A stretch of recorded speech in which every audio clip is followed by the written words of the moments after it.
Right, మీరు అన్నది కరెక్టే. ఇప్పుడు సీఎంఏ ఆయన స్వయంగా చెప్పారు, నేను సీఎం కంటే ముందుగా ఈ పార్టీకి సంబంధించినటువంటి కార్యకర్తగా నేను పనిచేస్తున్నాను, అందుకే ప్రజాక్షేత్రంలోకి వెళ్ళాను, ప్రతి ఇంటి తలుపు తట్టాను, నేను మాకు ఓటేయమని అభ్యర్థించాను, అందులో తప్పేముందని ఆయన కూడా చెప్పారు. అయితే ఇక్కడ అజారుద్దీన్కి మంత్రి పదవి అంటే మైనారిటీ ఓట్లు కీలకం కాబట్టి మైనారిటీ ఓట్లను ఆకర్షించడం కోసం ఒక తాయిలం అంటే ప్రజలకి ఇదిగో మీ మైనారిటీ వ్యక్తిని నేను మంత్రిని చేశాను అని వాళ్ళని ఓట్లు రాబట్టుకోవడం కోసం వేసిన గిమ్మిక్ కాదు. ఇప్పుడు మేడం నేనేమంటున్నా అంటే మేడం, యుద్ధంలో దిగిన తర్వాత అన్ని అస్త్రాలను ఉపయోగిస్తారు. మైనార్టీకి సంబంధించి మా మీద ఎంత దుమ్మెత్తి పోసింది టిఆర్ఎస్ పార్టీ అంటే, సరే బీజేపీ వాళ్ళు ఏమనలేదు కావచ్చు, కానీ వాళ్ళకి ఎట్లా మైనార్టీలు అక్కర్లేదు కాబట్టి వాళ్ళు ఏమన్నారు. కానీ బీఆర్ఎస్ పార్టీ వాళ్ళేదో మైనార్టీ రక్షకులుగా, మేమందరం కూడా మైనార్టీ ద్రోహులుగా మమ్మల్ని ముద్రేయడానికి చెయ్యని ప్రయత్నం లేదు. ఆ ప్రయత్నాలు చేసినప్పుడు దానికి విరుగుడుగా డెఫినెట్ గా ఒక పని మేము చేయాలి కదా. సో దానికి విరుగుడు మేము యాక్చువల్లీ మైనార్టీలకు డ్యూ రెస్పెక్ట్ ఇచ్చినాం. మేము 8 చైర్మన్లు ఇచ్చినాం, అదేం తక్కువ కాదు. ఒక పెద్ద మనిషిని తీసుకొచ్చి ప్రభుత్వ సలహాదారులు తీసినాం. ఇవన్నీ చిన్న విషయాలేం కాదు.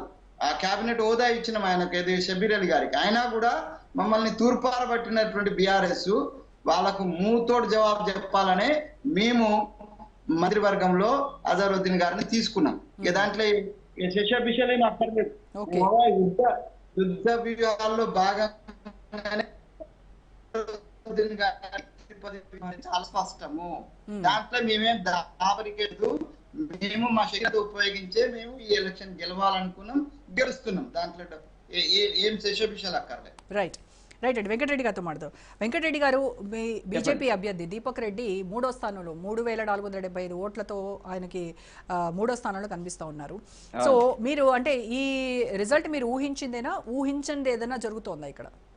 ఇప్పుడు ఒకటే మేడం, రోజా మేడం, ఇప్పుడు వాస్తవానికి ఏంటంటే సికింద్రాబాదు 7 అసెంబ్లీ కాన్స్టిట్యున్సీస్లో మేము బలహీనంగా ఉన్నటువంటివి 2, ఒకటి నాంపల్లి, రెండవది ఇప్పుడు జూబ్లీ హిల్స్ అనేటువంటిది.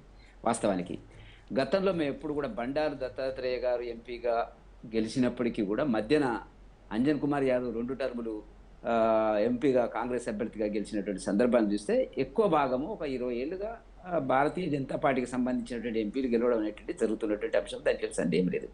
అయినా కూడా మేము ఆ ప్రాంతంలో ఒకసారి ఎమ్మెల్యేగా గెలిచింది లేదు, పెద్దగా లీడ్ వచ్చినటువంటి పరిస్థితి లేదు. సరే, ప్రజాస్వామ్యంలో ఎన్నికలు వస్తాయి, ప్రజల తీర్పు మద్దతు ఇవ్వని అడగడంలో తప్పు లేదు. ఏ పార్టీ అయినా పోటీ ఇస్తుంది, అదే పద్ధతి మా సర్వశక్తులు ఒడ్డడం జరిగినటువంటిది, ప్రయత్నం చేయడం జరిగినటువంటిది. ఇవాళ ప్రజలు ఇచ్చేటువంటి తీర్పు మేము గౌరవిస్తాం, దాంట్లో ఏం లేదు. కాకపోతే ప్రజలు ఇచ్చినటువంటి తీర్పులో అధికార పార్టీ రేవంత్ రెడ్డి గారు ఇచ్చినటువంటి అనేక అస్తవ్యస్తమైనటువంటి విధానాలు కానివ్వండి, ఒక స్థాయిలో మాట్లాడినాడు. ఇవాళ వెంకటస్వామి గారు సమాధానం చెప్పాలా, మాకు ఓటేయకపోతే సంక్షేమ కార్యక్రమాలను మీకు రావు అనేటువంటి పద్ధతిలో గౌరవ ముఖ్యమంత్రి గారు ఎంత బెదిరింపు పద్ధతిలో మాట్లాడడం అనేటువంటిది అన్యాయం. అది ఎందుకంటే చాలా మంది ముఖ్యమంత్రులు చూసినాం మనం. బై ఎలక్షన్ అయినప్పుడు ఒకసారి మీటింగ్ పెడతారు, వెళ్ళిపోతారు.